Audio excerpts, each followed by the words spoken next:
सभी को नमस्कार। आज के हमारे इस वीडियो लेक्चर का टॉपिक है distinguish test for aldehyde ketone and carboxylic acid. तो हम सेशन को स्टार्ट करते हैं। सबसे पहले हम बात करते हैं एल्डिहाइड की। एल्डिहाइड हमने छोटी क्लासों में ही सीख लिया था। क्या होता है? RCHO, जिसे मैं कुछ ऐसे लिख सकता हूँ, RC double bond O bond H RCHO aldehyde. Aldehyde का जो सबसे बड़ा कंफर्मेटरी टेस्ट होता है उसे हम बोलते हैं टॉलरेंस टेस्ट। मतलब मेरे को कभी भी किसी एल्डिहाइड को आइडेंटिफाई करना है, डिटेक्ट करना है, डिटरमाइन करना है, तो सबसे पहला जो टेस्ट मैं लगाता हूँ वो टॉलरेंस टेस्ट होता है। और ये जो टॉलरेंस टेस्ट होता है ये हर तरह के एल्डिहाइड के लिए एप्लीकेबल होता है, लेकिन एरोमेटिक एल्डिहाइड में इसके लिए थोड़ी सी रेस्ट्रिक्शंस होती हैं। लेकिन एरोमेटिक एल्डिहाइड में भी जो हमारा बेंजाल्डिहाइड होता है वो आपका ये टॉलरेंस टेस्ट परफॉर्म करता है। तो सबसे पहले जब हमने टॉलरेंस टेस्ट की बात करी है तो टॉलरेंस टेस्ट का एक और नाम होता है जिसको हम बोलते हैं silver mirror test. Tolerance test को सिल्वर मिरर टेस्ट भी कहा जाता है। इसका नाम सिल्वर मिरर क्यों पड़ा? जैसे हम कोई बर्फी भी खाते हैं, काजू कतली बोलते हैं, सबको पसंद है। उस काजू कतली के ऊपर एक लेयर चढ़ी होती है। सेम ऐसी ही लेयर आपको जब भी आप ये टेस्ट परफॉर्म करेंगे उस टेस्ट ट्यूब में आपको एक सिल्वर कलर की लेयर नजर आएगी, जिस वजह से हम इसे सिल्वर मिरर टेस्ट बोल देते हैं। तो इसके अंदर जो रिएजेंट यूज होता है हम उसे टॉलरेंस रिएजेंट या फिर सिल्वर मिरर रिएजेंट बोलते हैं। अब सबसे बड़ी चीज ये है कि हमें इस रिएजेंट को पहले तैयार करना होता है। तो हम वो रिएजेंट कैसे तैयार करते हैं पहले उसको देखते हैं। टॉलरेंस रिएजेंट की हम पहले प्रिपरेशन को देखते हैं। सबसे पहले हमारे पास होता है सिल्वर नाइट्रेट AgNO3। इसके अंदर हम NaOH को ऐड करते हैं जो कि हमें क्या देता है AgOH plus NaNO3।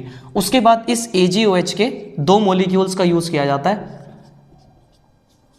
Decomposition reaction को शो करता है जिसकी वजह से क्या बनता है Ag2O प्लस H2O। फिर इस Ag2O के अंदर ऐड किया जाता है अमोनिया को और उसके साथ थोड़ी सी मात्रा में पानी, जिसकी वजह से हमारा रिएजेंट बनता है AgNH3 ट्वाइस OH नेगेटिव। और इसके दो मॉलिक्यूल बनते हैं यहां पर। ये हमारा सिल्वर मिरर रिएजेंट, जिसे मैं एक और नाम से जानता हूं टॉलरेंस रिएजेंट। अब ये जो मेरा टॉलरेंस रिएजेंट होता है ये एक ऑक्सीडाइजिंग एजेंट होता है। क्या होता है ये? Oxidising agent. इसका सबसे बड़ा काम यही होता है सामने वाले को ऑक्सीडाइज कर देना। अब जब मैं ये सिल्वर मिरर जो मेरा रिएजेंट है यानी कि टॉलरेंस रिएजेंट, इसको मैं यूज कर रहा हूं इस एल्डिहाइड के लिए, मतलब ये एल्डिहाइड को ऑक्सीडाइज करके किस में कन्वर्ट कर देगा? RCOOH यानी कि कार्बोक्सिलिक एसिड में। तो मैं यहां से ये भी समझ सकता हूं कि ये एल्डिहाइड को कार्बोक्सिलिक एसिड में कन्वर्ट करता है। तो आपको सबसे पहले प्रिपरेशन आनी चाहिए क्योंकि मैं इस रिएजेंट का यूज करूंगा एल्डिहाइड के साथ। तो हमने सबसे पहले प्रिपरेशन पढ़ ली। अब हम प्रिपरेशन के बाद अब हम इसे एल्डिहाइड में अप्लाई करते हैं।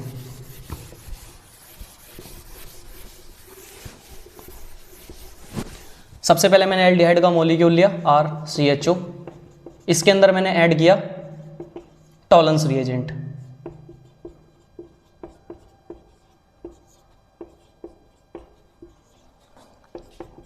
वाटर ऐड किया। इसके बाद क्या होगा? मेरा जो ये एल्डिहाइड होगा किस में कन्वर्ट हो जाएगा?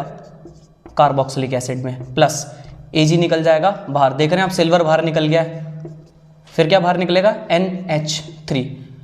2 और 2 4। यहाँ पे नाइट्रोजन के 4 मॉलिक्यूल हैं तो हमने बराबर कर दिया और बैलेंस करने के लिए 2H2O। तो आप देख रहे हैं ये आपका सिल्वर बाहर निकल चुका है। यही वो सिल्वर होगा जो टेस्ट ट्यूब के चारों तरफ इकट्ठा होकर सिल्वर मिरर की फॉर्मेशन करेगा और ये कार्बोक्सिलिक एसिड है। पेपर में किसी भी तरीके से रिएक्शन आ जाए आपको इसी तरीके से आंसर को करना है। अब अगर मैं इसके अलावा एक और चीज बताना चाहूं, अभी रिसेंटली 2024 PYQ क्वेश्चन नंबर 24 पहला पार्ट सीरीज 5651, इसमें क्वेश्चन आया CHO और उसके अंदर जो रिएजेंट डाला हुआ था वो कुछ ये था।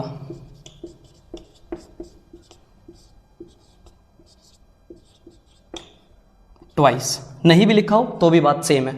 अब आप देख रहे हैं, आपको दिख रहा है कि ये टॉलरेंस रिएजेंट है और आपको ये भी दिख रहा है कि एल्डिहाइड है, इस चीज का तो इससे कोई मतलब ही नहीं है। तो इस रिएक्शन को कंप्लीट करना था, इसने पूछा था मुझे बस प्रोडक्ट बता दो, तो प्रोडक्ट क्या बनने वाला है, मैंने भी आपको बताया टॉलरेंस रिएजेंट ये रहा।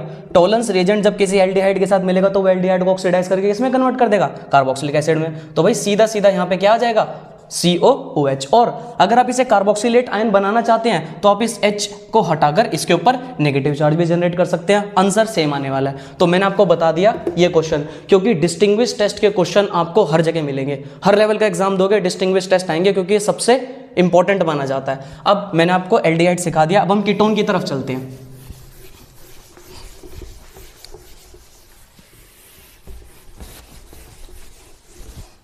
कीटोन, कीटोन का जनरलाइज फॉर्मूला RCOCH3। वैसे जो कीटोन होता है वो कुछ ये होता है, C डबल बॉन्ड O को हम कीटोन मानते हैं। देखिए मेजॉरिटी आपको क्या मिलेगा, कीटोन बोला जाता है।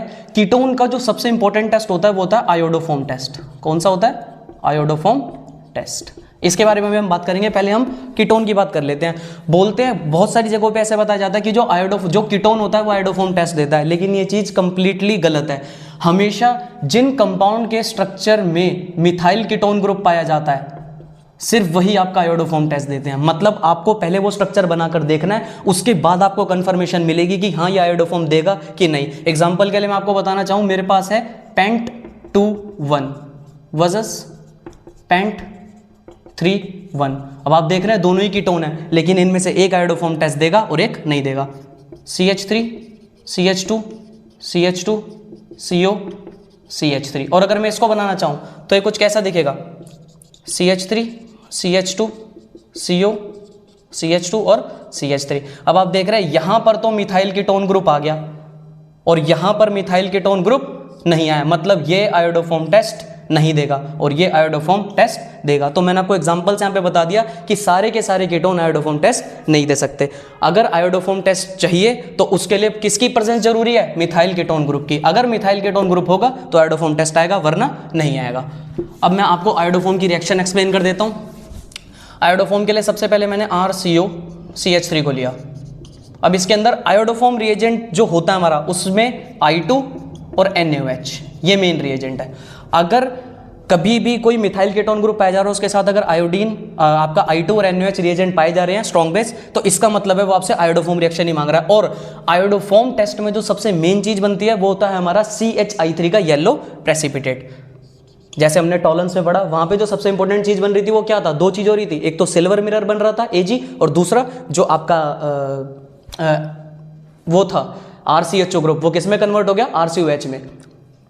यहां पे आगे बात करते हैं, ये बनेगा कुछ RCOONA प्लस CHI3 का येलो प्रेसिपिटेट जो कि सबसे ज़्यादा जरूरी है। उसके बाद बैलेंस करने के लिए NaI, जिसको दिखाना इतना ज़रूरी नहीं होता लेकिन फिर भी हम सीख लेते हैं, और साथ में वाटर। अब इसे बैलेंस कर देते हैं, I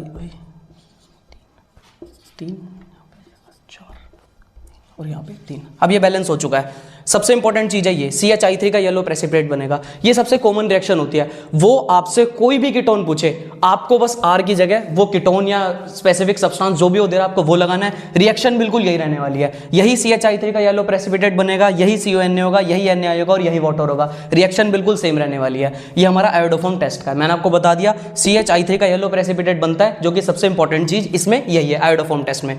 अब हम अगली बातचीत करते हैं कार्बोक्सिलिक एसिड की।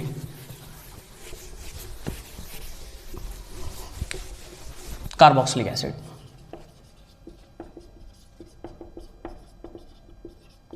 कार्बोक्सिलिक एसिड का फॉर्मूला क्या होता है, RCOOH। यही बात है। कार्बोक्सिलिक एसिड का, अगर कार्बोक्सिलिक एसिड की बात की जाए तो इसमें जो सबसे बेहतरीन चीज होती है वो ये होती है कि जो एसिड होता है ये हमेशा बेस के साथ रिएक्ट करके एफरवेसेंस प्रोड्यूस करता है। एफरवेसेंस का मतलब क्या होता है, झाग। और झाग को अगर मैं नॉर्मल भाषा में समझाऊं तो कार्बन डाइऑक्साइड गैस बाहर निकलती है भाई। हमेशा एसिड कार्बन डाइऑक्साइड गैस को लिबरेट करते हैं। अगर एसिड कार्बन डाइऑक्साइड गैस बाहर निकाल रहा है, मतलब मुझे पता ही अगर कार्बन डाइऑक्साइड गैस बाहर निकल रही है मतलब वो पक्का कहीं ना कहीं एसिड आया होगा। तो अब एसिड मेरे पास है, इसमें जो रिएक्शन यूज होती है वो होती है सोडियम बाई कार्बोनेट रिएक्शन।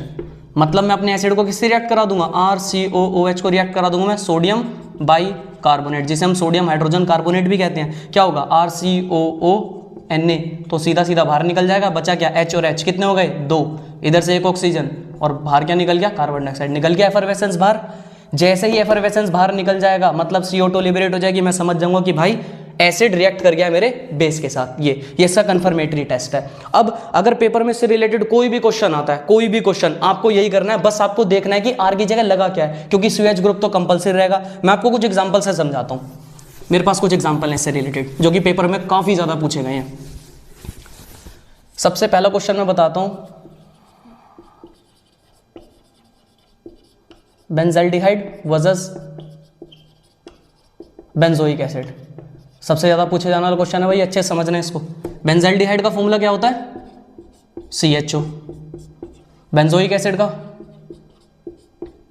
ये देखने से पता चल गया एसिड है, मतलब ये किससे रिएक्ट करेगा, NaHCO3 के साथ। पेपर में कैसा भी क्वेश्चन है आपको पूरा करके दिखाना है। और ये क्या है मेरा, बेंजल्डिहाइड, एल्डिहाइड है, मतलब किससे रिएक्ट करेगा, टॉलरेंस रिएजेंट के साथ। मुझे पता है टॉलरेंस रिएजेंट क्या है भाई मेरा, AgNH3 ट्वाइस OH नेगेटिव और यहाँ लगा 2। भाई प्रोडक्ट हमें पहले से ही पता है क्या बनेगा, CHO किस में कन्वर्ट हो जाएगा, COH में। यही सिखाया था मैंने आपको RCHO से समझाया था और फिर मैंने बोला था वो RCHO किस में कन्वर्ट हो जाएगा, RCOH में। अब आप यहाँ देख रहे हो यहाँ पे बेंजीन लगी हुई है R की जगह, तो मैं भी R की जगह किसको मान के चलूंगा, बेंजीन को। ये बन गया मेरा सीधा सीधा प्रोडक्ट। बाहर क्या निकलेगा, 2Ag प्लस 4NH3 और साथ में एक और चीज थी भाई, 2 मॉलिक्यूल पानी के। होगी रिएक्शन, मुझे पता चल गया, बन गया मेरा सिल्वर मिरर। तो यहां से मुझे क्या पता चला कि भाई बेंजल्डिहाइड मेरा टॉलरेंस टेस्ट देता है। अब हम बात करते हैं बेंजोइक एसिड की। बेंजोइक एसिड इससे रिएक्ट करके क्या बनाएगा, अभी मैंने इससे पहले भी आपको जो एग्जांपल दिया वो RCOH था, ये बेंजीन के साथ COH है, तो क्या बना देगा, COONA। क्या बाहर निकल जाएगा भाई, फिर से CONA हो गया, H2O प्लस CO2 निकल गई बाहर। तो ऐसे कंफर्मेटरी टेस्ट आते हैं। यहां पे आप क्या बताओगे कि बेंजल्डिहाइड टॉलरेंस के साथ रिएक्ट करता है लेकिन NaHCO3 के साथ रिएक्ट नहीं कर पाएगा। लेकिन बेंजोइक एसिड जो होता है वो आपका NaHCO3 के साथ रिएक्ट करेगा लेकिन टॉलरेंस के साथ रिएक्ट नहीं कर पाएगा। ऐसे और भी एग्जांपल है, मैं एक एग्जांपल आपको देता हूं, आप ये खुद करिएगा। फिर से बेंजल्डिहाइड वर्सेस प्रोपेनॉन। मैं आपको हिंट दे देता हूं, 1 है। और पेपर में एक और क्वेश्चन पूछा गया था, इनमें डिस्टिंग्विश टेस्ट आ रखा है।